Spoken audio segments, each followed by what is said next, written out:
কেমন আছেন? আপনি মানে এত রাতে এখানে এভাবে বসে আছেন, ঘুমাননি? রাতে আমার ঘুম আসে না।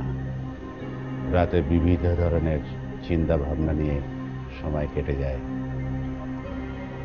বসুন। না, ঠিক আছে।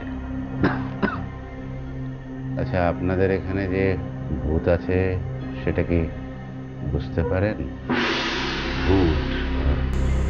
কিসের ভূত? মানে মানে থাকলেও থাকতে পারে, ওরকম মানে কিসের একটা অস্তিত্ব টের পাওয়া যায় আর কি। সেটাই। বেশ কিছুদিন আগে আমি জলপাইগুড়ি গিয়েছিলাম। সেখানে নাগরকোটা চা বাগানে বেশ কিছুদিন ছিলাম। ওইখানে চ্যাংমারি নামে মেয়েদের একটা হাই স্কুল ছিল। তো হলো কি, সেই স্কুলের মেয়েরা হঠাৎ করে ভূত দেখা শুরু করলো। দিনে দুপুরে মেয়েগুলো অজ্ঞান হয়ে যেতে থাকলো। আমি তাদের বললাম যে এখানে ভূত আছে। তারা আমার কথা বিশ্বাস করলো না।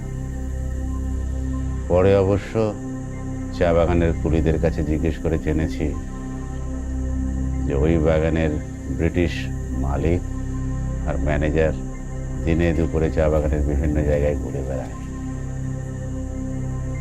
কোনো এক সময় নাকি অপঘাতে তাদের মৃত্যু হয়েছিল। আপনাদের এখানেও তেমন কিছু থাকতে পারে, সুতরাং সাবধান।